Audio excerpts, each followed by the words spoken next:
Bismillahirrahmanirrahim.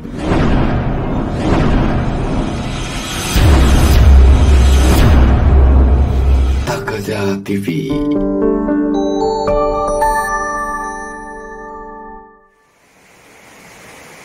Dalam satu doa dikatakan la isa ila isul akhirah.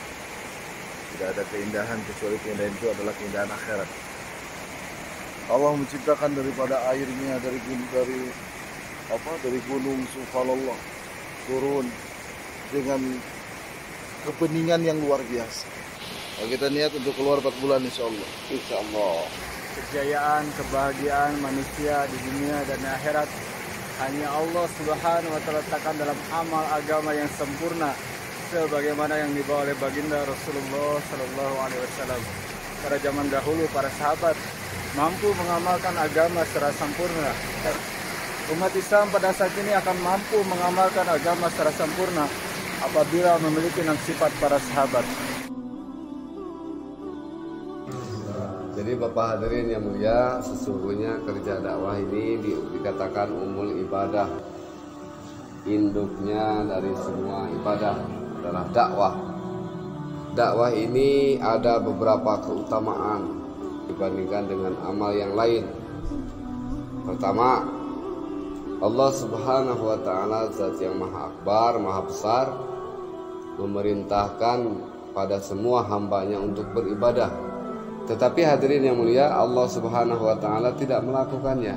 Tapi ketika Allah Subhanahu wa taala memerintahkan hambanya untuk berdakwah, Masya Allah hadirin, maka Allah Subhanahu wa taala sendiri yang langsung turun tangan memimpin kerja dakwah ini. Sebagaimana ayatnya, wallahu yad'u ila daris salam. Sesungguhnya Allah adalah mengajak pada kampung keselamatan. Maka dengan adanya ayat ini menandakan bahwa dakwah ini begitu istimewa, begitu penting dan begitu utama. Sehingga Allah Subhanahu wa taala sendiri melakukan kerja dakwah ini. Dan maka hadirin rahimakumullah, Allah Subhanahu wa taala memilih orang-orang terpilihnya, para anbiya alaihi wassalatu wassalam, sebagai direktur utama atau jenderalnya dalam kerja dakwah ini setiap berganti masa dan berganti generasi. Allah turunkan Nabi Adam, Nabi Nuh, Nabi Idris, Nabi Hud, Soleh, Ibrahim, Lut, Ismail, sampai Nabi Isa dan baginda Muhammad alaihi wasallam. Mereka ini adalah jenderal-jenderal utama dalam kerja dakwah di setiap zamannya. Siapa pasukannya? Pasukan dakwah ini adalah ana waman ittaba'ani. Siapa saja yang mau ikut boleh. Dibuka kesempatan untuk jadi pasukannya baginda Nabi alaihi salatu wasallam. Karena umatnya tidak semua mengikuti dakwahnya, hanya menikmati risalahnya. Baginda Nabi bawa sholat, dia sholat, tapi tidak mau menawarkan sholat.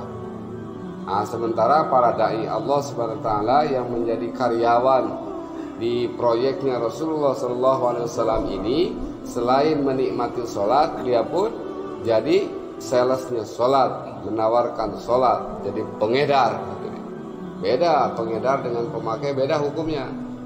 Begitu pula dalam agama pahalanya, penikmat sholat dan pengedar sholat beda.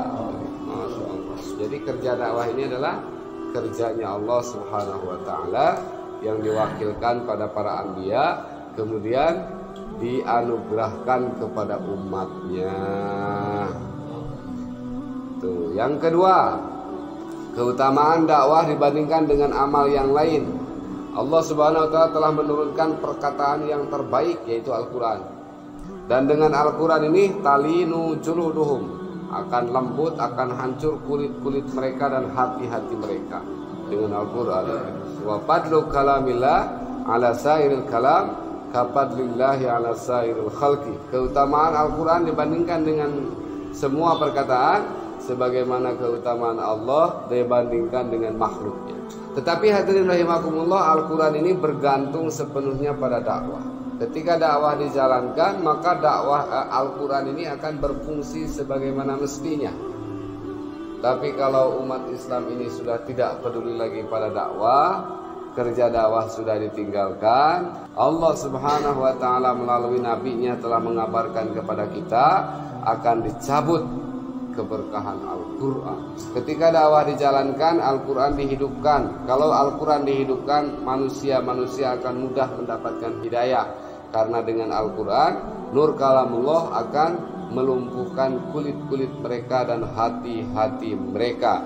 Sebaliknya, kalau umat Islam sudah tinggalkan dakwah, artinya Allah angkat keberkahan wahyu, berkahnya Al-Quran. Dengan kata lain, Al-Quran ini sudah tidak berfungsi sebagaimana mestinya.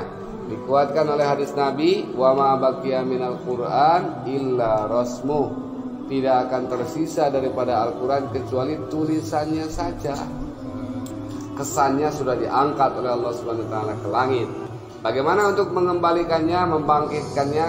Maka sadarkan setiap kaum muslimin untuk ikut ambil bagian, bermujahadah, berkorban harta, diri dan waktu untuk menjalankan kerja dakwah.